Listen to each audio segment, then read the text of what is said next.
संविधान के पिछले क्लास में हम मौलिक अधिकार पर चर्चा कर रहे थे और संविधान के भाग 3 में मौलिक अधिकार अनुच्छेद नंबर 12 से लेकर 35 तक दिया हुआ है और पिछले क्लास में हम अनुच्छेद नंबर 24 तक जो है पढ़ चुके हैं। आज अनुच्छेद नंबर 25 जो कि क्या दिया हुआ है, धार्मिक स्वतंत्रता का अधिकार, तो उस पर चर्चा करेंगे।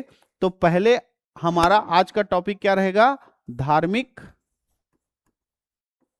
स्वतंत्रता का अधिकार। धार्मिक स्वतंत्रता का अधिकार, धार्मिक स्वतंत्रता का अधिकार, ठीक है। और ये धार्मिक स्वतंत्रता का जो अधिकार है ये किस अनुच्छेद से किस अनुच्छेद तक है, तो ये अनुच्छेद नंबर आपका 25 से लेकर कहां तक है, 28 तक है। क्लियर है। अब इसको डिटेल में एक एक करके पढ़ते हैं कि अनुच्छेद नंबर 25 में क्या कहा गया है, अनुच्छेद नंबर 26, 27, 28 में कहा गया है। तो सबसे पहले अनुच्छेद नंबर 25, इसमें लिखा है अंतःकरण से, अंतःकरण से, अंतःकरण से किसी भी धर्म को मानने की स्वतंत्रता, मानने की स्वतंत्रता, ठीक है। तो आप अपने अंतःकरण से किसी भी धर्म को मान सकते हो, उसके प्रति व्यवहार कर सकते हो और उसका प्रचार प्रसार कर सकते हो। ऐसा हमको कौन सा अनुच्छेद बोलता है, अनुच्छेद नंबर 25। यदि आप हिंदू धर्म को मानते हो, आप अपने हिसाब से इस्लाम धर्म को मान सकते हो, आप क्रिश्चियन धर्म को मान सकते हो, तो आपके अंतःकरण में जैसा लगेगा आप उस धर्म को क्या कर सकते हो, मान सकते हो। अब ऐसा भी नहीं है कि जैसे आप हिंदू धर्म को मान रहे हो तो हिंदू धर्म में यह कहा जाता है कि आपको सुबह शाम पूजा करना है ना। इस्लाम धर्म को मान रहे हो तो उसमें ये कहा जाता है कि आपको 5 टाइम का नमाज पढ़ना है। तो आपको करने का मन है तो आप कर सकते हो, नहीं करने का मन है तो नहीं कर सकते हो, क्योंकि यहां पर दिया गया है अंतःकरण से किसी भी धर्म को मानने, व्यवहार करने और प्रचार प्रसार करने की क्या है, स्वतंत्रता। मानने के साथ साथ यहां पर दो और शब्द जोड़ सकते हैं, व्यवहार, व्यवहार आचरण, और यहां पर जोड़ सकते हैं प्रचार, है ना, प्रचार की स्वतंत्रता, मानने, व्यवहार और प्रचार की स्वतंत्रता, ठीक है। तो आप अपने अंतःकरण से किसी भी धर्म को मान सकते हो। यदि आप हिंदू हो तो आप जो है इस्लाम धर्म को मानने का इस्लाम धर्म को मान सकते हो, आप जो है क्रिश्चियन धर्म को मान सकते हो। यदि आप क्रिश्चियन है तो आप हिंदू धर्म को मान सकते हो। आप इस्लाम धर्म में हो तो आपको मन कर रहा है कि मेरे हिंदू धर्म मानना है, तो आप हिंदू धर्म को मान सकते हो। तो आप अपने अंतःकरण से किसी भी धर्म को मानने, व्यवहार और प्रचार करने की क्या है, स्वतंत्रता है, और उसके प्रति व्यवहार करने की भी क्या है, स्वतंत्रता है ना। तो मैं ये कह रहा हूं कि आप 25 नंबर, अनुच्छेद नंबर 25 से बता रहा है कि आप अपने अंतःकरण से किसी भी धर्म को मान सकते हो, उसके प्रति व्यवहार कर सकते हो। तो पता चला आपको पूजा करने का मन किया, आप बीच रास्ते पे बैठ गए, है ना, आपको नमाज पढ़ने का मन किया, आप बीच रास्ते पे बैठ गए। ऐसा नहीं है कि मैं, हमको तो स्वतंत्रता दिया है, नहीं। इन स्वतंत्रता के साथ साथ संविधान के अनुच्छेद नंबर 25(1) में इसका क्या बताया गया है, निर्बंधन, धार्मिक अधिकार का निर्बंधन, धार्मिक अधिकार का निर्बंधन, धार्मिक अधिकार का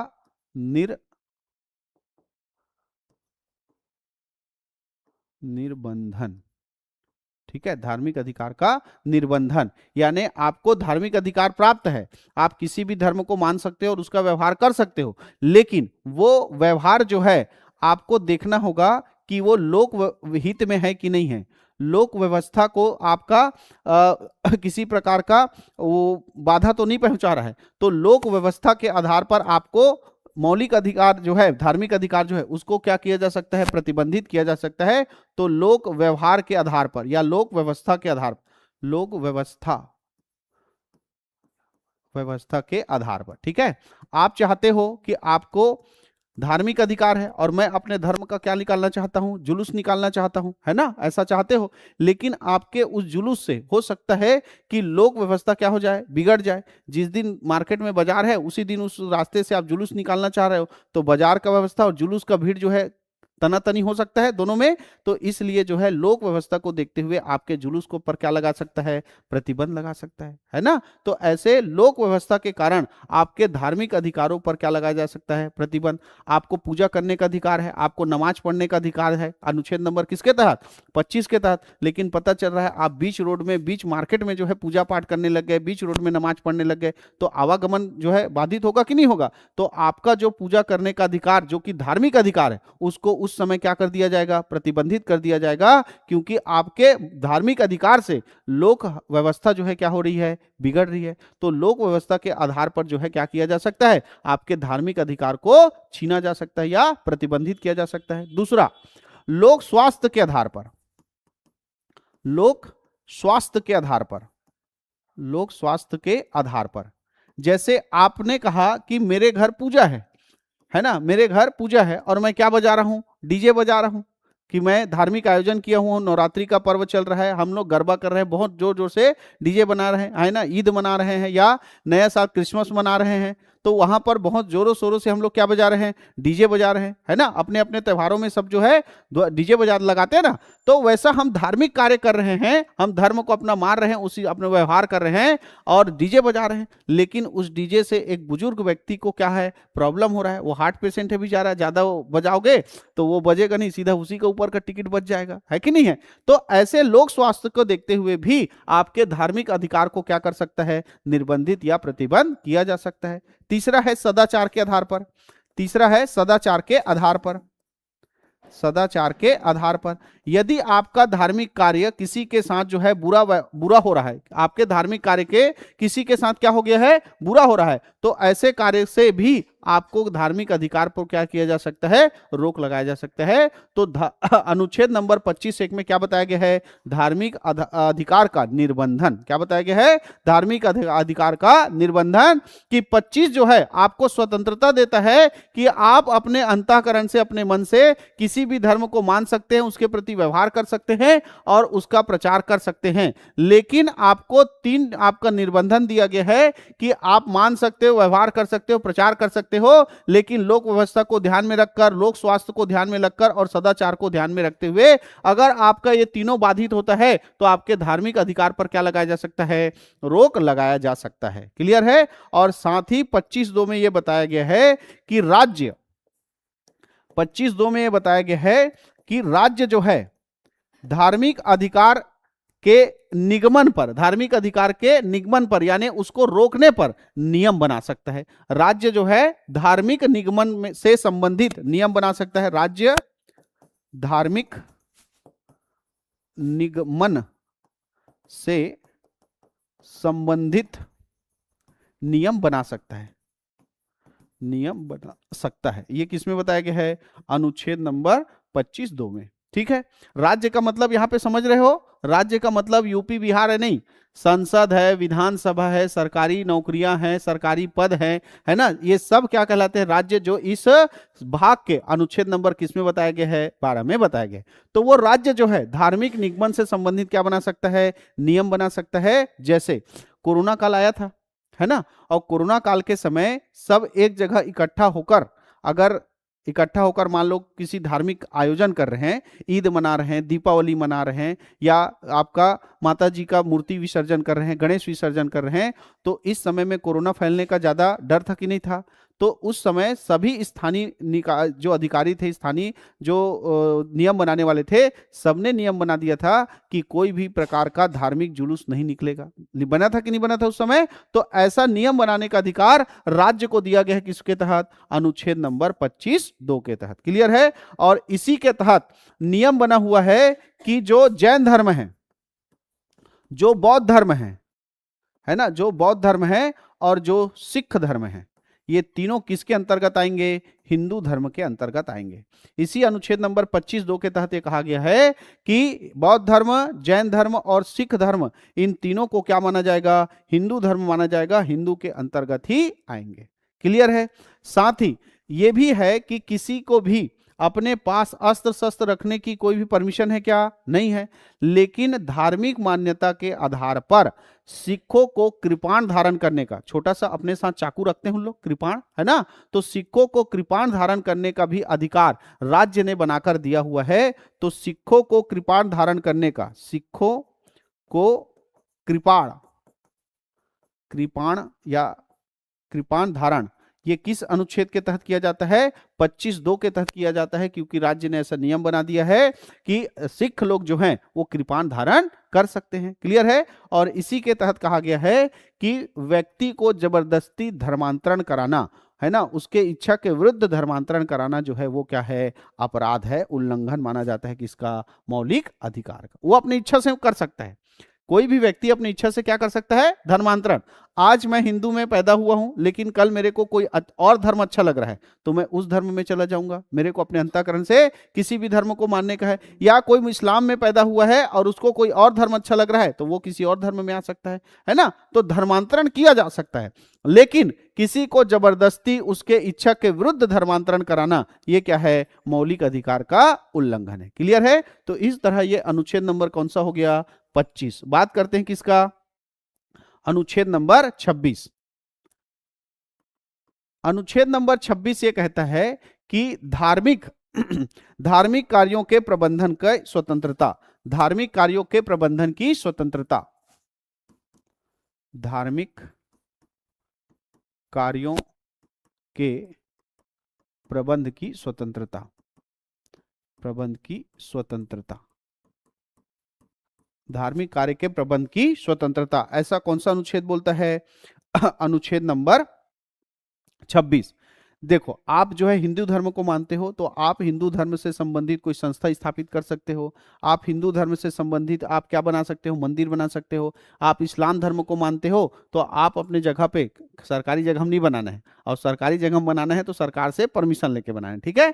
तो आपको मस्जिद बनाने का अधिकार है, इस्लाम धर्म को मानते हो तो उससे संबंधित आप जो है कोई संस्था स्थापित कर सकते हो। तो आपको धार्मिक संस्था की स्थापना और उसके पोषण करने की क्या है? स्वतंत्रता है। एक कौन सा देता है? अनुच्छेद नंबर 26। जिस धर्म को मानते हो उस धर्म से संबंधित आप जो है कोई भी संस्था स्थापित कर सकते हो और उसको संचालन, उसका पोषण कर सकते हो। यह अधिकार देता है किसके तहत? अनुच्छेद नंबर 26 के तहत। क्लियर? अनुच्छेद नंबर 25 आपको किसी धर्म को मानने का अधिकार देता है, उसके प्रति आचरण करने का अधिकार देता है, उसका प्रचार करने का अधिकार देता है। क्लियर है? और 26 जो है उस धर्म से संबंधित कोई संस्था या किसी प्रकार का आप जो है मंदिर, मस्जिद, ये सब बनाने का अधिकार आपको किसमें मिलता है? अनुच्छेद नंबर 26 के तहत। इसीलिए कोई भी व्यक्ति जो है अपने घर में क्या बना सकता है?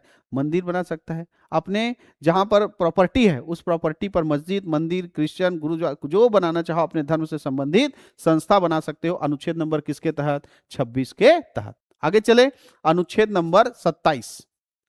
अनुच्छेद नंबर 27, अनुच्छेद नंबर 27 ये कहता है कि धार्मिक कार्य कर से मुक्त, धार्मिक कार्य कर से मुक्त, धार्मिक कार्य से संबंधित अगर किसी भी प्रकार का आय होता है, धार्मिक कार्य कर से मुक्त, ऐसा बहुत लंबा चौड़ा है लेकिन आप सीधा समझो कि धार्मिक कार्य से संबंधित, धार्मिक कार्य से संबंधित किसी भी प्रकार का आय होता है उस पर किसी भी प्रकार का टैक्स नहीं लगेगा।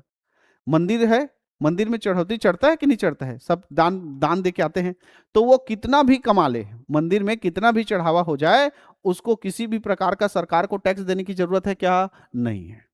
भागवत कर रहे हैं, प्रवचन दे रहे हैं पंडित लोग बहुत सारे, है नहीं, भागवताचार्य हैं सब, इनकी सबकी कमाई होती है, तो इनकी कमाई पर किसी भी प्रकार का टैक्स नहीं लगेगा, है ना। इसके अलावा जितने भी मौलवी हैं अगर वे धार्मिक रूप से कमा रहे हैं, कि जितने भी पादरी हैं जो क्रिश्चियन धर्म का प्रचार प्रसार कर रहे हैं, वो अगर कमा रहे हैं तो धार्मिक कार्य से अगर आपको आय होता है तो उस आय पर किसी भी प्रकार के टैक्स देने की जरूरत नहीं है। ऐसा कौन सा अनुच्छेद कहता है? अनुच्छेद नंबर 27। कौन सा अनुच्छेद कहता है? अनुच्छेद नंबर 27 कि किसी भी धार्मिक कार्य से संबंधित आय पर किसी भी प्रकार का टैक्स नहीं लगेगा। क्लियर है? आगे चले, अनुच्छेद नंबर 28। अनुच्छेद नंबर 28 ये कहता है कि जितने भी सरकारी संस्थाएं हैं, है ना, सरकारी संस्थाओं में धर्म संबंधी शिक्षा नहीं दी जाएगी। सरकारी संस्थाओं में, सरकारी संस्थाओं में धर्म संबंधी शिक्षा नहीं दी जाएगी, ऐसा है ना।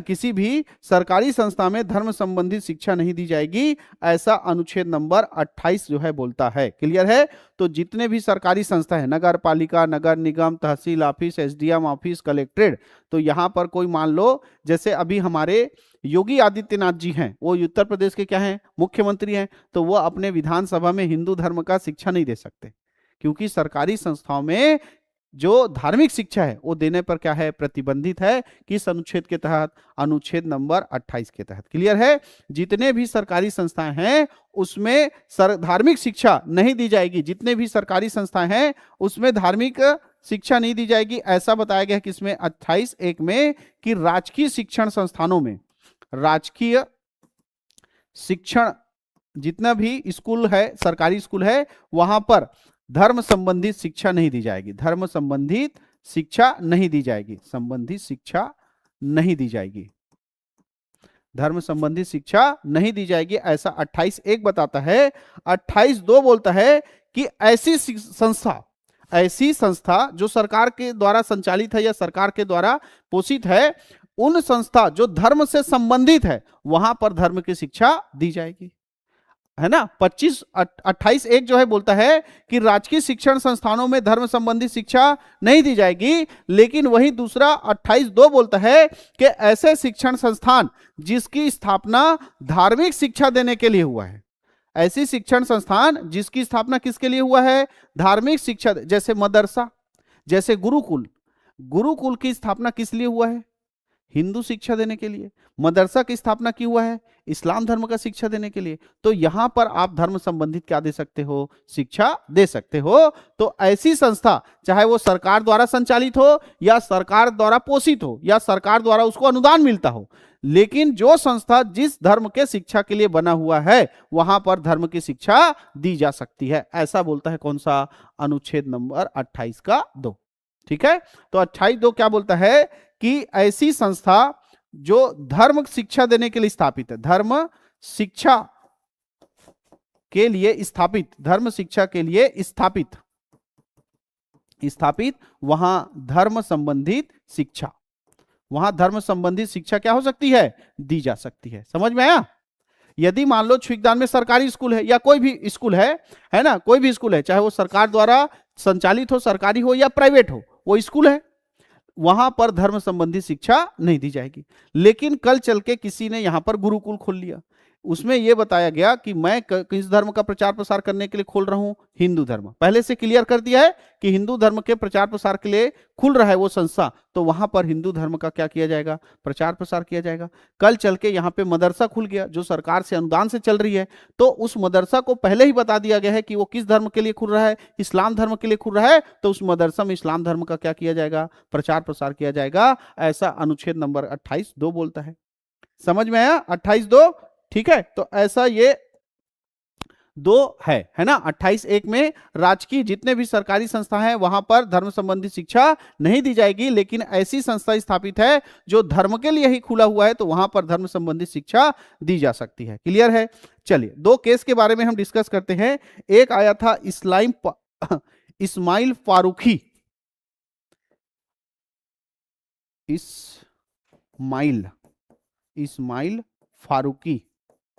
वर्सेस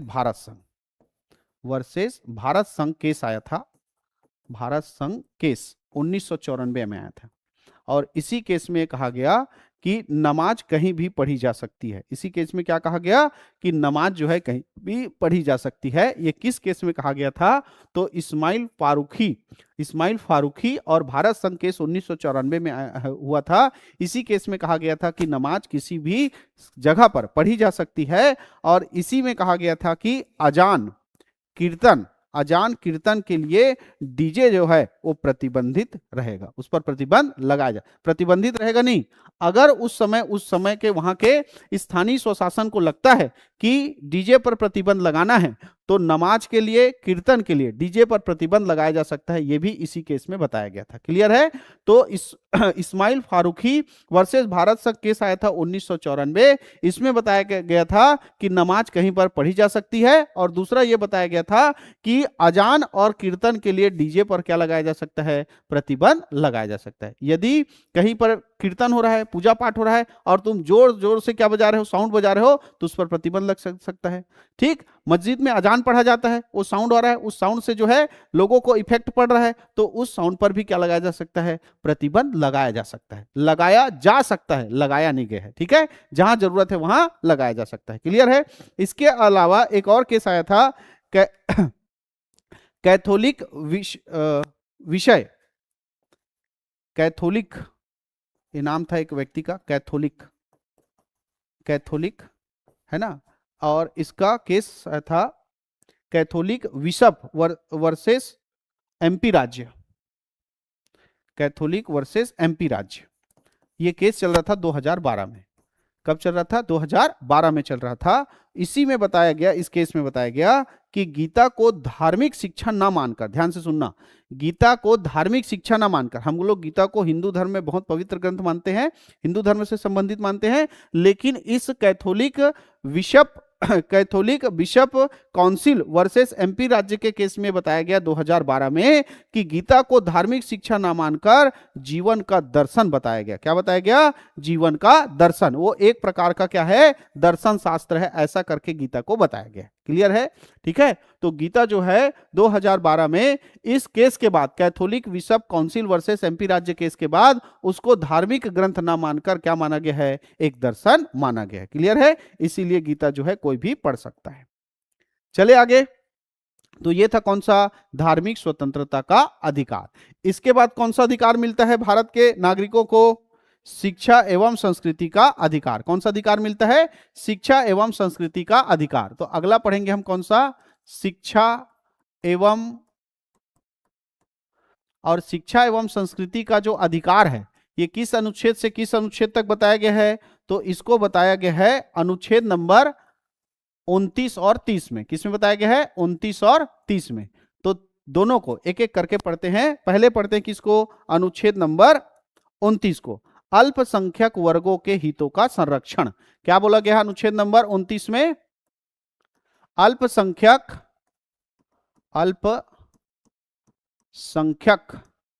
वर्गों के हितों का संरक्षण। अल्पसंख्यक वर्गों के हितों का संरक्षण। देखो, जब भारत आजाद हुआ तो भारत में हिंदू धर्म जो है वो बहुसंख्यक थे, बहुत ज्यादा में थे, बहुसंख्यक थे, उसको है ना मेजोरिटी, उसके मेजोरिटी बोलते हैं, और एक को क्या बोलते हैं जो अल्पसंख्यक, उसको माइनॉरिटी। तो हिंदू धर्म जो है वो ज्यादा तादाद में थे, ज्यादा संख्या में थे। लेकिन यहाँ भारत में केवल हिंदू थे क्या? और भी धर्म के लोग थे, जैसे कुछ अंग्रेज लोग भी यहाँ रुके हुए थे, तो क्रिश्चियन धर्म भी थे, इस्लाम धर्म भी था, जैन धर्म भी था, बौद्ध धर्म भी था, फारसी धर्म भी था, ऐसे बहुत सारे धर्म थे। तो उनको क्या कहा गया? अल्पसंख्यक, क्योंकि वो संख्या में क्या है? कम है, इसीलिए उनको क्या कहा गया? अल्पसंख्यक कहा गया। और इसी अनुच्छेद नंबर 29 में कहा गया कि जो अल्पसंख्यक है उनकी अपनी संस्कृति है, उनकी अपनी क्या है? संस्कृति है कि नहीं है? इस्लाम धर्म का अलग संस्कृति, जैन धर्म का अलग संस्कृति, बौद्ध धर्म का अलग संस्कृति, फारसी धर्म का अलग संस्कृति है। उनका अलग से क्या है? भाषा है। उनका अलग से क्या है? भाषा है। और उनकी अलग से क्या है? बोली है। उनका अलग से क्या है? लिपि है। तो भाषा, बोली, लिपि, संस्कृति सबको बनाए रखने का उनको क्या है? अधिकार है। ऐसा नहीं है कि पूरा हिंदू बहुल्य देश है तो फारसी लोग जो है अपना संस्कृति को भूल जाए भैया और किसको अपना लो? हिंदी धर्म को अपना लो। ऐसा भारत के संविधान में नहीं लिखा गया। भारत के संविधान में कहा गया कि जितने भी अल्पसंख्यक वर्ग हैं उनको अपनी संस्कृति, अपनी भाषा, अपनी बोली, अपनी लिपि को बनाए रखने और उनके प्रचार प्रसार करने का क्या है? अधिकार है, अनुच्छेद नंबर 29 के तहत। क्लियर है? तो अनुच्छेद नंबर 29 के तहत किसी भी व्यक्ति को अपनी संस्कृति, भाषा, बोली और लिपि को बनाए रखने का क्या है? अधिकार है। किसको अधिकार है? अल्पसंख्यक को। किसको अधिकार है? अल्पसंख्यक को। तो अल्पसंख्यक कौन कौन सा धर्म होगा इसको स्पष्ट नहीं किया गया था। तो राष्ट्रीय अल्पसंख्यक आयोग अधिनियम आया था 1992 में। कब आया था? 1992 में। क्या आया था? राष्ट्रीय अल्पसंख्यक आयोग अधिनियम। राष्ट्रीय अल्पसंख्यक आयोग, राष्ट्रीय अल्पसंख्यक आयोग अधिनियम। अधिनियम कब आया था? 1992। और इसी के तहत 1993 में पांच धर्म को अल्पसंख्यक में शामिल किया गया। कौन कौन सा? मुस्लिम, सिख, ईसाई। मुस्लिम, सिख, ईसाई, बौद्ध और फारसी। कौन कौन सा बोला? मुस्लिम, सिख और ईसाई। मुस्लिम, सिख, ईसाई। और एक है कौन सा? बौद्ध। और एक था कौन सा? फारसी। जैन को शामिल नहीं किया गया था। 2014 में 2014 में जैन धर्म को भी अल्पसंख्यक में शामिल किया गया। तो इस तरह वर्तमान में कितने धर्म को अल्पसंख्यक का दर्जा मिला है? तो 6 धर्मों को अल्पसंख्यक का दर्जा मिला है। मुस्लिम, सिख, ईसाई, बौद्ध, फारसी और जैन। क्लियर है? समझ में आया ये? तो 1992 में अधिनियम आया और इसी अधिनियम के तहत 1993 में 5 आपके धर्म को और 2014 में जैन को शामिल, टोटल 6 धर्मों को किसमें शामिल किया गया है? अल्पसंख्यकों में शामिल किया गया है। क्लियर है? यह है अनुच्छेद नंबर कौन सा? 30। अनुच्छेद नंबर 29 है जी, अनुच्छेद नंबर 29। अब बात करेंगे किसका? अनुच्छेद नंबर 30 का। अनुच्छेद नंबर 30 ये कहता है कि अल्पसंख्यक वर्गों को प्रशिक्षण संस्थान स्थापित करने और उसके प्रशासन का अधिकार। अल्पसंख्यक वर्गों को, अल्पसंख्यक वर्गों को प्रशिक्षण संस्थान स्थापित करने और उसके प्रशासन का अधिकार। उसके प्रशासन का अधिकार। ठीक है? तो कोई भी अल्पसंख्यक वर्ग है, चाहे वो मुस्लिम है, सिख है, ईसाई है, आपका जैन धर्म है, बौद्ध धर्म है, फारसी धर्म है, ये अपने अल्पसंख्यक वर्ग के लिए कोई भी क्या कर सकता है? प्रशिक्षण संस्थान स्थापित कर सकता है और उसका संचालन कर सकता है। ये अनुच्छेद नंबर किस में मिलता है? अनुच्छेद नंबर 30 में मिलता है। क्लियर है? आगे बढ़े, चलिए बात करते हैं। ये दो है शिक्षा एवं संस्कृति का अधिकार, अनुच्छेद नंबर 29 और 30, ये अल्पसंख्यक वर्गों के लिए है। अनुच्छेद नंबर 29 में अल्पसंख्यक वर्गों के हितों का संरक्षण किया गया है, यानी अल्पसंख्यक वर्ग जो है अपनी संस्कृति, भाषा, बोली, लिपि को क्या कर सकते हैं? बनाए रख सकते हैं और उसके प्रचार प्रसार कर सकते हैं। वही अनुच्छेद नंबर 30 में कहा गया है कि जो अल्पसंख्यक वर्ग है वो अपने लिए प्रशिक्षण संस्थान स्थापित कर सकते हैं और उसका क्या कर सकते हैं? प्रशासन कर सकते हैं। चलिए, अनुच्छेद नंबर 31 में क्या था? अनुच्छेद नंबर 31 में क्या था? संपत्ति का अधिकार। संपत्ति का अधिकार। संपत्ति का अधिकार। अब ये किस अनुच्छेद में था? अनुच्छेद नंबर 31 में था। अनुच्छेद नंबर 31 में बताया गया था आपको संपत्ति का अधिकार। और इस संपत्ति के अधिकार को कौन सा संविधान संशोधन? 44वां संविधान संशोधन। 44वां संविधान संशोधन है ना, कब था? 1978। इस अधिकार को क्या कर दिया गया? समाप्त कर दिया गया। और इसी को कहां रखकर? अनुच्छेद नंबर 300 का या 300A में रखकर क्या बना दिया गया है? कानूनी अधिकार। तो संपत्ति का अधिकार भैया आपका मौलिक अधिकार नहीं है। कैसा अधिकार है? कानूनी अधिकार है। कैसा अधिकार है? कानूनी अधिकार। तो 7 मौलिक अधिकारों में से किस मौलिक अधिकार को समाप्त कर दिया गया है? तो कौन सा है? संपत्ति का अधिकार। लास्ट पढ़ते हैं, जो अधिकार मिला हुआ है वो है कौन सा? आपका संवैधानिक उपचारों का अधिकार। कौन सा अधिकार है? संवैधानिक उपचारों का अधिकार। दिख रहा है? नहीं दिख रहा है? दूसरा कलर ले लेते हैं, व्हाइट ही लेते हैं। चलो, संवैधानिक उपचारों का अधिकार। संवैधानिक उपचारों का अधिकार। ये अनुच्छेद नंबर किस में है? 32 में। अनुच्छेद नंबर किस में है? 32 में। ठीक है, सबसे पहले और इंपॉर्टेंट क्वेश्चन जो इस भाग से बनता है वो है कि हमारे संविधान के निर्माता किसको कहा जाता है? Doctor B.R. अंबेडकर।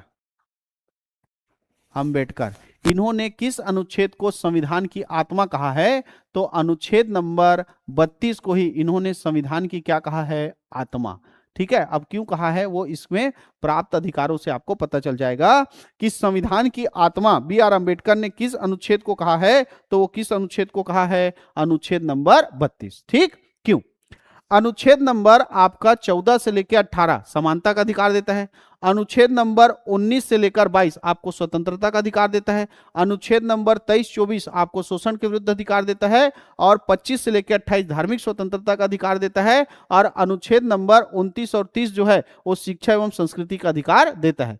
ये अधिकार यदि आपसे कोई छीन ले तब आप क्या करोगे? ये छीन ले कोई अधिकार, आपके मौलिक अधिकार का कोई हनन करे, तब आप क्या करोगे? तब आपको अनुच्छेद नंबर 32 के तहत अधिकार मिलता है कि आपके मौलिक अधिकारों का हनन होने पर आप सीधा कहां जा सकते हो? सुप्रीम कोर्ट जा सकते हो। इसीलिए सारे अधिकारों को आपको बनाकर रखा हुआ है कौन सा अधिकार?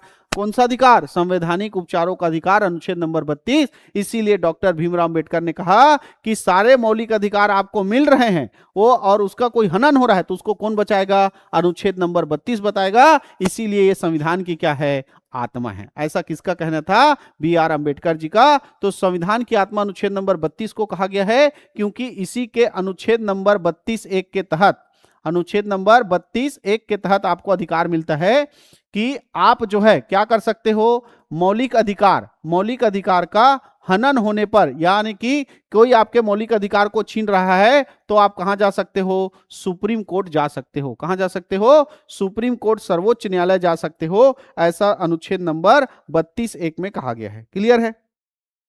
आप जो है गए सुप्रीम कोर्ट, गए सुप्रीम कोर्ट जो है आपके किसी मौलिक अधिकार के हनन होने पर फैसला सुना रहा है तो सुप्रीम कोर्ट को अनुच्छेद नंबर 32(2) के तहत अधिकार दिया गया है कि वो क्या कर सकता है? रिट जारी कर सकता है। अनुच्छेद नंबर 32(2) के तहत सुप्रीम कोर्ट को क्या जारी करने का? रिट जारी करने का अधिकार है। रिट जारी करने का अधिकार, रिट जारी करने का अधिकार। तो सर क्या सुप्रीम कोर्ट को ही रिट जारी करने का अधिकार है? नहीं। अनुच्छेद नंबर 32 के तहत सुप्रीम कोर्ट रिट क्या होता है? तो एक प्रकार का आदेश जो स्पेशल किसके लिए जारी किया जाता है? मौलिक अधिकारों के हनन होने पर जारी किया जाता है। उस आदेश को ही क्या कहा जाता है? रिट कहा जाता है। तो रिट जो है अनुच्छेद नंबर 32 के तहत कौन जारी करता है? सुप्रीम कोर्ट जारी करता है। कौन जारी करता है? Supreme court. लेकिन अनुच्छेद नंबर 226, अनुच्छेद नंबर 226 के तहत हाई कोर्ट भी है, वो क्या जारी कर सकता है? रिट जारी कर सकता है। ठीक है, अनुच्छेद नंबर 226 के तहत हाई कोर्ट भी क्या कर सकता है? रिट जारी कर सकता है। और अनुच्छेद नंबर 32(3) के तहत संसद अन्य न्यायालयों को भी रिट जारी करने की क्या प्रदान कर सकता है? शक्ति। ठीक है, तो अनुच्छेद नंबर 32(3) के तहत है ना, संसद जो है अन्य न्यायालय को भी क्या कर सकता है? रिट जारी करने का अधिकार दे सकता है। रिट जारी करने का अधिकार, जैसे हमारा तहसील कोर्ट है, हमारा जिला कोर्ट है, तो उसको भी रिट जारी करने का अधिकार कौन दे सकता है? संसद दे सकता है। किस अनुच्छेद के तहत? अनुच्छेद नंबर 32(3) के तहत। क्लियर है? ठीक, उसके बाद है अनुच्छेद नंबर 32(4). अनुच्छेद नंबर 32(4) ये कहता है कि अगर संविधान में प्रावधान नहीं है तो किसी भी मौलिक अधिकार को निलंबित नहीं किया जा सकता है। यदि संविधान में प्रावधान नहीं है, संविधान में नहीं बताया गया है कि कब किस मौलिक अधिकार को हमको क्या करना है? निलंबित करना है। निलंबित मतलब कुछ समय के लिए समाप्त करना है। ठीक है, तो उस मौलिक अधिकार का कभी भी निलंबन नहीं किया जाए। संविधान में प्रावधान नहीं तो मौलिक अधिकार का निलंबन नहीं, मौलिक अधिकार का निलंबन नहीं। यदि संविधान में लिखा गया है कि आपातकाल लगेगा तो सारे मौलिक अधिकार क्या हो जाएंगे, समाप्त हो जाएंगे। जैसे कहीं पर धारा 144 लगता है, धारा 144 लगता है तो 4 लोग इकट्ठा होते हैं क्या, नहीं हो सकते। कर्फ्यू लगता है तो 4 लोग इकट्ठा हो सकते हैं क्या, नहीं। तो ऐसा संविधान में लिखा हुआ है कि कर्फ्यू लगने पर सभा सम्मेलन नहीं कर सकते। तो सभा सम्मेलन नहीं कर सकते मतलब आपका मौलिक अधिकार छूट हनन हो रहा है कि नहीं हो रहा है। तो अगर संविधान में लिखा हुआ है कि कर्फ्यू लगने पर मौलिक अधिकार, कर्फ्यू लगने पर सभा व सम्मेलन नहीं किया जा सकता, तो आपके स्वतंत्रता का अधिकार क्या हो जाएगा, समाप्त, निलंबित हो जाएगा। लेकिन मान लो नहीं लिखा है कि कर्फ्यू लगने पर किसी भी प्रकार का कोई मौलिक अधिकार का हनन नहीं होगा, तो आप जो है किसी भी व्यक्ति के मौलिक अधिकार को नहीं रोक सकते, चाहे कर्फ्यू लगा लो चाहे कुछ लगा लो। क्लियर है। तो जो संविधान में लिखा हुआ है कि कब निलंबन होना है तभी उसको क्या किया जा सकता है, निलंबित। जैसे संविधान के लिखा हुआ है जब आपातकाल लगेगा, है ना, राष्ट्रीय आपातकाल लगेगा, तो संविधान के अनुच्छेद नंबर 19 को छोड़कर 19 जो है वो तुरंत क्या हो जाता है, समाप्त हो जाता है। जैसे अभी मान लो आपातकाल लग गया तो आपका जो स्वतंत्रता का अधिकार है, कहीं भी घूमने का, कहीं भी जाने का, कहीं भी सभा करने, वो सारा अधिकार तुरंत क्या हो जाएगा, निलंबित। ऐसा संविधान में लिखा है। लेकिन संविधान में नहीं लिखा है कि 20 और 21, अनुच्छेद नंबर कौन सा, 20 और 21, है ना, 20 और 21 के लिए कोई प्रावधान नहीं बताया गया है, तो 20 और 21 कभी भी समाप्त नहीं होते। तो 20 में क्या है, गिरफ्तारी के विरुद्ध संरक्षण, और 21 में क्या है, दैहिक स्वतंत्र, है ना, जीवन जीने की स्वतंत्रता है 21 में। तो 20 और 21 कभी भी, चाहे आपातकाल लगे, चाहे राष्ट्रपति कहा जाए, चाहे वो प्रधानमंत्री बोले, कभी भी 20 और 21 का हनन नहीं हो सकता। आपको जीवन जीने का अधिकार है तो आप जीवन क्या कर सकते हो, जी सकते हो। क्लियर है। तो 20 और 21 किसी भी तरह से, क्योंकि संविधान में वर्णित नहीं है, जबकि 19 जो है वो तुरंत आपातकाल लगते ही क्या हो जाता है, समाप्त हो जाता है। यही अनुच्छेद नंबर 32(4) बता रहा है कि संविधान में प्रावधान नहीं है तो मौलिक अधिकार जो है निलंबन नहीं होगा। अगर संविधान में प्रावधान है तभी वो क्या होगा, निलंबित होगा। और निलंबन का अधिकार जो है वो राष्ट्रपति के पास है। निलंबन का अधिकार किसके पास है, राष्ट्रपति के पास है। तो ये अनुच्छेद नंबर 32 है जिसमें आपको मौलिक अधिकार का हनन होता है तो आप कहां जा सकते हो, सुप्रीम कोर्ट जा सकते हो। और मौलिक अधिकार के लिए सुप्रीम कोर्ट क्या करता है, रिट जारी करता है। और अनुच्छेद नंबर 226 के तहत कौन जारी करता है, हाई कोर्ट जारी करता है। और अनुच्छेद नंबर 32(3) के तहत संसद जो है अन्य न्यायालयों को भी रिट जारी करने का क्या दे देता है, अधिकार दे देता है। और 32(4) के तहत यह कहा गया कि अगर संविधान में प्रावधान नहीं है तो मौलिक अधिकार का किसी भी प्रकार का निलंबन नहीं होगा। अब आता है कि यह रिट क्या होता है। तो रिट जो है सर्वोच्च न्यायालय यानी कि सुप्रीम कोर्ट जो है वो 6 प्रकार का रिट जारी करता है। कितने प्रकार का, 6 प्रकार का रिट जारी करता है, जिसमें पहला कहलाता है बंदी प्रत्याक्षीकरण।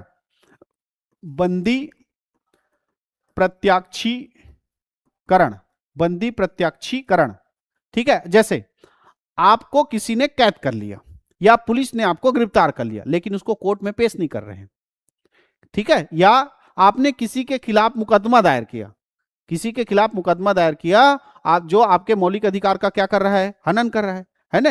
आपको जैसे आपको किसी ने रोक दिया, आपको बोलने का अधिकार नहीं दिया गया और आपके स्वतंत्रता का क्या हो गया, हनन हो गया, है ना। अनुच्छेद नंबर 19 का हनन हो गया। आप कहां पहुंच गए, सुप्रीम कोर्ट।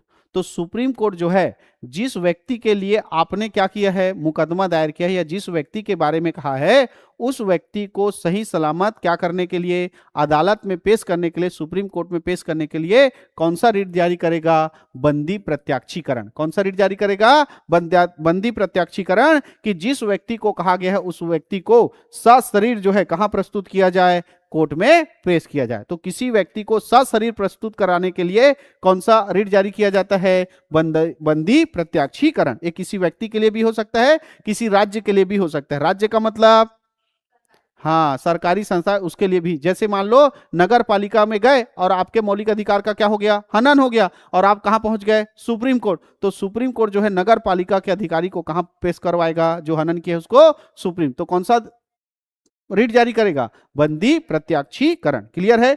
दूसरा होता है परमादेश। दूसरा होता है परमादेश। सुप्रीम कोर्ट या कोई न्यायालय, जैसे हाई कोर्ट है तो सुप्रीम कोर्ट अपने निचले न्यायालय को, हाई कोर्ट अपने निचले न्यायालय को आदेश देने के लिए कि हम आदेश देते हैं, आदेश देने के लिए कौन सा रिट जारी करता है, परमादेश। किसी अधिकारी को भी यह जारी हो सकता है कि हाई कोर्ट आदेश देता है। जैसे कोई भी वो लगता है ना, नौकरी में रोक लगता है तो सुप्रीम कोर्ट फैसला सुनाता है सरकार को कि जल्द से जल्द इसका भर्ती पूरा किया जाए। ऐसा तो किसी भी तरह का मौलिक अधिकार पर आदेश देने के लिए जो रीट जारी होता है वो कौन सा कहलाता है? परमादेश। क्लियर है? उसके बाद होता है प्रतिषेध। तीसरा कौन सा है? प्रतिषेध। प्रतिषेध, ठीक है, ये निचले न्यायालय को जारी किया जाता है, निचले न्यायालय को जारी किया जाता है। जैसे मान लो किसी हाई कोर्ट में कोई फैसला चल रहा है, अब तुम कहां चले गए? उसका फैसला चल रहा है लेकिन वो तुम्हारे पक्ष में नहीं आने की संभावना है, तो तुम कहां चले गए? सुप्रीम कोर्ट चले गए। और सुप्रीम कोर्ट को लगा कि हाई कोर्ट में जो चल रहा है उसको क्या कराना पड़ेगा? पहले मना कराना पड़ेगा। किसी अधिकारी के द्वारा काम किया जा रहा है, वो गलत तरीके से काम कर रहा है, तो उसको मना कराने के लिए, प्रतिबंध करने के लिए कौन सा रिट जारी किया जाता है? प्रतिषेध। कौन सा रिट जारी किया जाता है? प्रतिषेध। ये हमेशा निचले न्यायालयों को जारी किया जाता है। सुप्रीम कोर्ट जो है हाई कोर्ट को जारी करेगा, हाई कोर्ट जो है जिला न्यायालयों को क्या करता है? जारी करता है। कौन सा? रिट प्रतिषेध। ठीक। चौथा है उत्प्रेषण। चौथा कौन सा है? उत्प्रेषण। उत्प्रेषण, और इसका मतलब होता है जानकारी देना। इसका मतलब क्या होता है? जानकारी देना, पूर्ण सूचित करो। तो जैसे किसी केस को मना करवा दिया सुप्रीम कोर्ट, किसको मना करा दिया? हाई कोर्ट को। तो उस केस के बारे में तुम्हारे पास जितनी जानकारी है उसको हमारे पास क्या करो? भेजो। पूर्णतः क्या करो? सूचित करो। तो पूर्णतः जानकारी लेने के लिए कौन सा रिट जारी किया जाता है? उत्प्रेषण। कौन सा रिट जारी किया जाता है? उत्प्रेषण। ठीक। उत्प्रेषण का मतलब है पूरा जानकारी देना, पूरा जानकारी लेना, किसी केस के बारे में पूरा जानकारी लेना। तो जब किसी व्यक्ति का क्या हो जाता है? मृत्यु हो जाता है, तो उसके मृत्यु कैसे हुआ है इसका पूरा जानकारी के लिए क्या करते हैं? पोस्टमार्टम करते हैं कि नहीं? वैसी पूरा जानकारी के लिए कौन सा रिट जारी किया जाता है? उत्प्रेषण। इसीलिए इसे पोस्टमार्टम, है ना, पोस्टमार्टम कहा जाता है ना। किस रिट को पोस्टमार्टम कहा जाता है? तो कौन सा रिट है? उत्प्रेषण। उत्प्रेषण को क्या कहा जाता है? पोस्टमार्टम रिट कहा जाता है। ठीक है। उसके बाद है अधिकार परीक्षा। अधिकार परीक्षा। अधिकार परीक्षा, ठीक है। तो अधिकार परीक्षा का मतलब होता है किस अधिकार से, है ना। अधिकार परीक्षा का मतलब क्या होता है? किस अधिकार से। यदि कोई व्यक्ति जो है किसी अनुचित तरीके से काम करता है तो उसको पूछना। जैसे मान लो प्रिंसिपल है, कोई स्कूल का प्रिंसिपल है, तो उस प्रिंसिपल को जाके तहसीलदार ने क्या कर दिया? सस्पेंड कर दिया। प्रिंसिपल को, जो हाई स्कूल का प्रिंसिपल है, उसको किसने ट्रांसफर वो कर दिया? सस्पेंड कर दिया? तहसीलदार। अब वो प्रिंसिपल कहां पहुंच गया? कोर्ट, है ना। तो वो तहसीलदार के खिलाफ रिट जारी करेगा कि किस अधिकार से, क्योंकि प्रिंसिपल को सस्पेंड करने का अधिकार कलेक्टर के पास रहता है, तहसीलदार के पास नहीं रहता। तो किस अधिकार से तुमने सस्पेंड किया, ऐसे करके क्या करेगा? उसके लिए रिट जारी करेगा। कौन सा? अधिकार परीक्षा। ठीक है। यही पांच जो है रिट कौन जारी करता है? सुप्रीम कोर्ट जारी करता है। लेकिन हाई कोर्ट जो है इससे ज्यादा रिट जारी कर सकता है। हाई कोर्ट क्या कर सकता है? इससे ज्यादा रिट जारी कर सकता है। अब आप देखो, सुप्रीम कोर्ट बड़ा होता है कि हाई कोर्ट बड़ा होता है?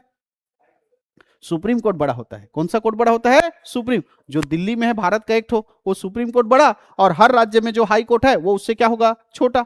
तो ज्यादा पावर किसके पास रहेगा? है ना। लेकिन रीट जारी करने के मामले में किसके पास ज्यादा पावर है? हाई कोर्ट के पास ज्यादा पावर है। ये याद रखेंगे। सुप्रीम कोर्ट केवल 5 रीट जारी कर सकता है, लेकिन हाई कोर्ट जो है उससे ज्यादा रीट जारी कर सकता है। तो रीट जारी करने के मामले में कौन ज्यादा पावरफुल है? हाई कोर्ट जो है ज्यादा पावरफुल है। ठीक है।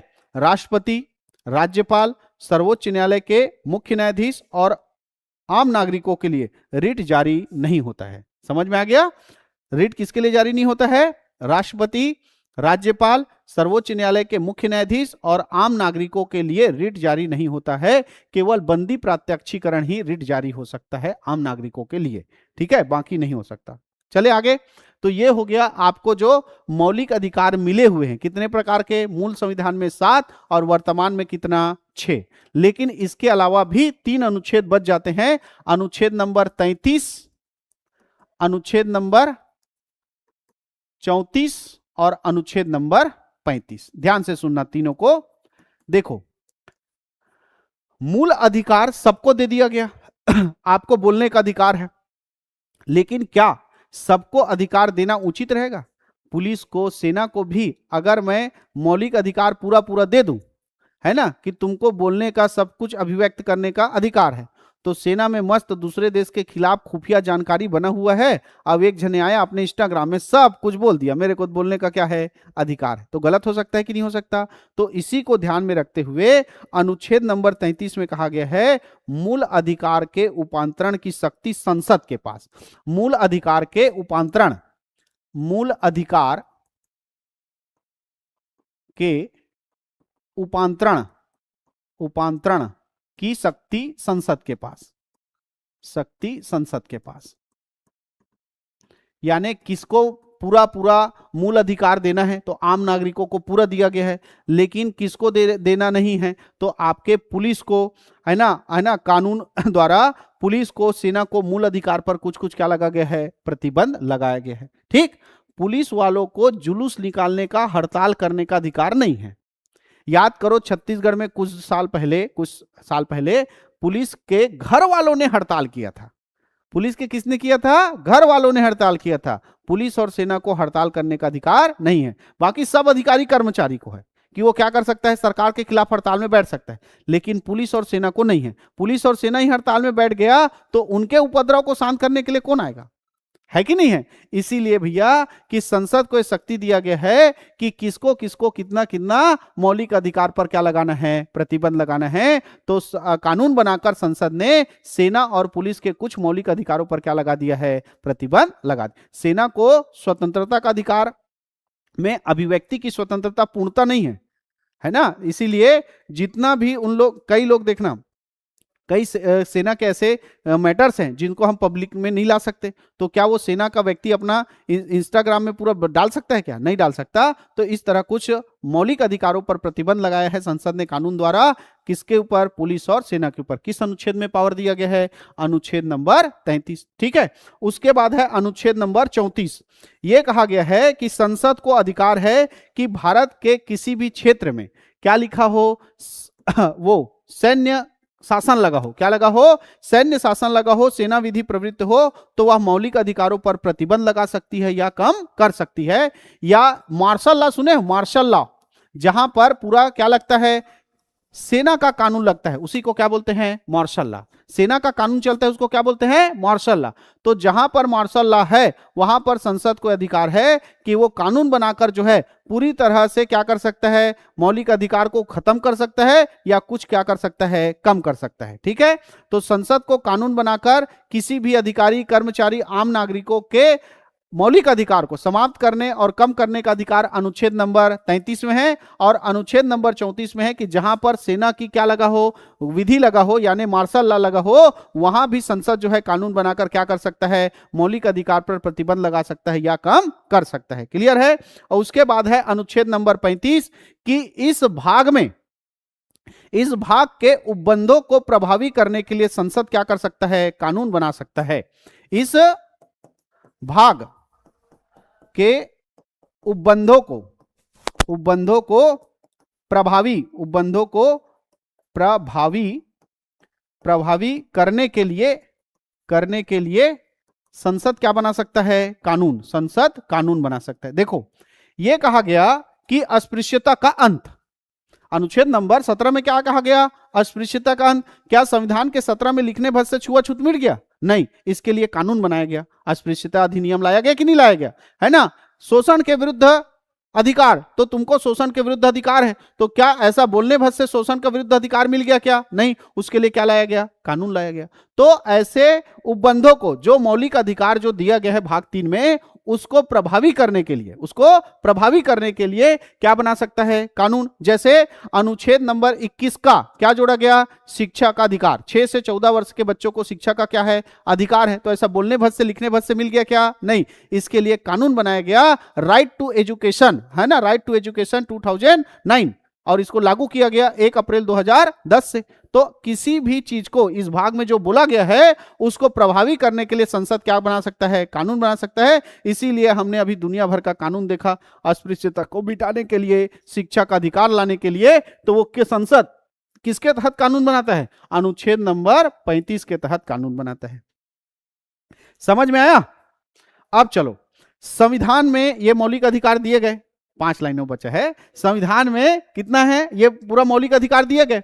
तो इन क्या मौलिक अधिकार को बदला नहीं जा सकता? मौलिक अधिकारों को बदला जा सकता है। संविधान के मौलिक अधिकारों में क्या किया जा सकता है? संशोधन।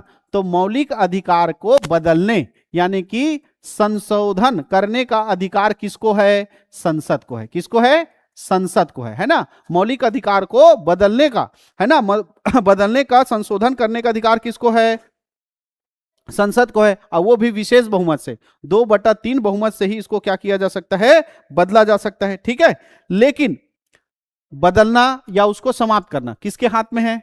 संसद के हाथ में है। ठीक, और उसका संरक्षण कि वो जो बदला है या जो समाप्त किया है वो सही है या नहीं है, वो सही है या नहीं है ना। तो मौलिक अधिकारों के संरक्षण का अधिकार, मौलिक अधिकारों के संरक्षण का अधिकार ये किसके पास है? सुप्रीम कोर्ट के पास है ना। मान लो संसद ने किसी मौलिक अधिकार को समाप्त कर दिया, यानी आम अधिकारों को मौलिक अधिकार से प्रतिबंधित कर दिया, तो आप कहां जाओगे? Supreme court. तो उसका संरक्षण कौन करेगा? सुप्रीम।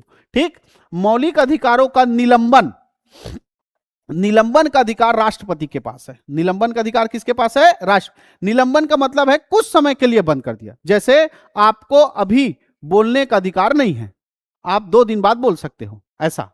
जब तक राष्ट्रीय आपातकाल चल रहा है तब तक जो है मौलिक अधिकार नहीं चलेंगे। ऐसा कौन करेगा निलंबन? राष्ट्रपति। तो तीनों को अच्छे से याद रखना। मौलिक अधिकार के संशोधन, उसको समाप्त करने का अधिकार किसके पास है? संसद के पास है। उसके संरक्षण का अधिकार किसके पास है? सुप्रीम कोर्ट के पास। और उसके निलंबन का अधिकार किसके पास है? राष्ट्रपति के पास है। ठीक है, राष्ट्रपति के पास निलंबन का अधिकार है। ठीक, अनुच्छेद नंबर 20 और 21, अनुच्छेद नंबर 20 और 21 को छोड़कर, अनुच्छेद नंबर 20 और 21 को छोड़कर जब राष्ट्रीय आपातकाल की घोषणा होती है, राष्ट्रीय आपातकाल की घोषणा होती है, तो राष्ट्रपति जो है इन दोनों को छोड़कर बाकी अनुच्छेदों से मिले हुए मौलिक अधिकार को निलंबित कर सकता है। राष्ट्रपति जो है बाकी मौलिक अधिकारों को क्या कर सकता है? निलंबित कर सकता है, 20 और 21 को छोड़कर, है ना। अगर राष्ट्रीय आपातकाल का घोषणा हो गया और उसी समय राष्ट्रपति ये बोलता है कि आज से जो है अनुच्छेद नंबर 14 समानता का अधिकार खत्म, मतलब थोड़े दिन के लिए निलंबित है जब तक राष्ट्रीय आपातकाल चल रहा है, तो राष्ट्रपति जो है घोषणा करके जो है क्या कर सकता है? निलंबित कर सकता है। किसको निलंबित नहीं कर सकता?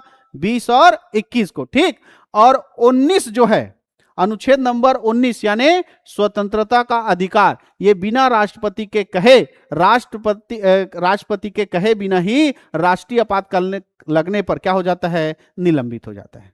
समझ में आया? 20 और 21 को छोड़कर, मतलब 20 और 21 का निलंबन नहीं हो सकता, और बाकी अनुच्छेदों को निलंबित करने के लिए राष्ट्रपति क्या करेगा? घोषणा करेगा, बोलेगा कि आज से अनुच्छेद नंबर 14 निलंबित है, अनुच्छेद नंबर 15 निलंबित है, ऐसा बोलेगा। लेकिन जैसे राष्ट्रपति ने राष्ट्रीय आपातकाल की घोषणा की, राष्ट्रपति को बोलने की जरूरत नहीं है, ये स्वतः ही अपने आप जो है निलंबित हो जाता है। कौन सा? अनुच्छेद नंबर 19। क्लियर है? इसके अलावा अनुच्छेद नंबर 15, 16, अनुच्छेद नंबर 15, अनुच्छेद नंबर 16, ठीक है, अनुच्छेद नंबर 19, अनुच्छेद नंबर 29 और अनुच्छेद नंबर 30। 15 में क्या लिखा है? सामाजिक समानता। 16 में क्या लिखा है? लोक अभियोजनों के अवसरों में समानता। 19 में क्या लिखा है? स्वतंत्रता का अधिकार। 29 में क्या लिखा है? अल्पसंख्यक वर्गों के हितों का संरक्षण। और 30 में क्या लिखा है? अल्पसंख्यक वर्गों के प्रशिक्षण संस्थान स्थापित करने और प्रशासन का अधिकार। तो भाई सामाजिक समानता, अब हमारे यहाँ सब लोग हैं, उनको हम सामाजिक समानता दे रहे हैं। वो दक्षिण अफ्रीका से वो जनजाति लोग आ गए झिंगा लाला हू करते हुए, है नहीं, तो उन लोगों को भी हमें दर्जा देंगे क्या? वो दूसरे देश के हैं तो नहीं, ये केवल भारतीय नागरिकों के लिए। लोक अभियोजनों के अवसरों में समानता, सरकारी नौकरियों में सबको क्या दे रहे हैं? समानता। यहां हम अपने ही देश में समानता नहीं ला रहे हैं, वो कोई दूसरे देश का व्यक्ति आ गया उसको भी थोड़ी देंगे समानता, है ना, तो ये नहीं मिलेगा। 19 स्वतंत्रता का अधिकार, हमारे भारतीय नागरिकों को सब जगह घूमने, संपत्ति खरीदने का अधिकार है ना, आपको कहीं भी जाने व्यापार करने का अधिकार है। कल चल के अमेरिका का एक आदमी आया, मैं छत्तीसगढ़ में व्यापार करना चाहता हूं, कर सकता है क्या? बिना पूछे नहीं, हमको अधिकार है कि हम जो है छत्तीसगढ़ के हैं, एमपी में जाकर व्यापार कर सकते हैं, ऐसा है। लेकिन अमेरिका दूसरे देश को है क्या? नहीं। उसी तरह 29 क्या कहता है? अल्पसंख्यक वर्गों के हितों का संरक्षण। तो भारत के जो अल्पसंख्यक है, भारत में जो मुस्लिम है, कल चल के मुस्लिमों को तो यहाँ अल्पसंख्यक माना जाता है, उनके संरक्षण किया जाता है, तो वो किसी दूसरे देश का मुसलमान आ जाएगा तो उसके संस्कृति लिपि को बना के रखेंगे क्या? नहीं। या हमारे देश में यहूदी को नहीं किया गया है, यहूदी को अल्पसंख्यक माना गया है क्या? नहीं। तो कल चल के दूसरे देश के यहूदी लोग आ गए तो उनको अल्पसंख्यक माना जाएगा क्या? नहीं, है ना। तो ये जो अनुच्छेद है 15, 16, 19, 29 और 30, ये अधिकार केवल और केवल किसको मिलते हैं? भारतीय नागरिकों को मिलते हैं। किसको मिलते हैं? भारतीय नागरिकों को मिलते हैं। बाकी जो अधिकार है वो विदेशी नागरिकों को भी मिल सकता है, जैसे विधि का अधिकार, है ना, गिरफ्तारी के विरुद्ध संरक्षण का अधिकार। आपको जैसे गिरफ्तार करने से पहले कारण बताने का अधिकार है, तो कोई विदेश का व्यक्ति भी आएगा तो उसको भी गिरफ्तार करने से पहले कारण बताने पूछने का क्या रहेगा? अधिकार। तो ये केवल 5 अनुच्छेद है, 15, 16, 19, 29 और 30, ये केवल किसको मिला गया है? भारतीय नागरिकों को मिला गया है। और भारतीय नागरिकों के अलावा बाकी जो है वो नहीं, बाकी को मिला गया है। क्लियर है? तो ये केवल किसको मिला है? भारतीय नागरिकों को मिला है। ठीक है। मौलिक अधिकार जो है सीमित है। मौलिक अधिकार क्या है? सीमित है। सीमित है का मतलब इसका आप लोग बेरोक टोक कर सकते हो क्या? नहीं, हर जगह इसका क्या किया गया है? सीमा बनाया गया है। तो मौलिक अधिकार क्या है? सीमित है। आप जो है धर्म को मान सकते हो, लेकिन मंदिर में मानो, आप सड़क में जहां पर आवागमन चल रहा है वहीं बैठ के पूजा पाठ थोड़ी करोगे, है ना। तो आपका मौलिक अधिकार क्या है? सीमित है ना। और मौलिक अधिकार हमेशा क्या है? नकारात्मक है। अधिकतर क्या है? नकारात्मक। हर जगह क्या बोला गया है? नहीं, हमको सामाजिक भेदभाव नहीं करना है कि नहीं है? हमको सामाजिक भेदभाव नहीं करना है, छुआछूत नहीं करना है ना। तो ऐसा नहीं शब्द का ज्यादा उपयोग किया गया है, इसीलिए मौलिक अधिकार को नकारात्मक माना गया है। उसके प्रभाव कैसे हैं? सकारात्मक। ठीक है। अब इन मौलिक अधिकारों पर कई बार जो है किसी किसी केस के कारण क्या हुआ है? बदलाव हुआ है। मौलिक अधिकारों पर किसी किसी केस के कारण क्या हुआ है? बदलाव हुआ है। तो उन बदलावों को देखते हुए हम आगे के क्लास में जो है भाग 4 नीति निर्देशक तत्वों के ऊपर चर्चा करेंगे। तो आज के लिए इतना ही, बाकी देखेंगे कल।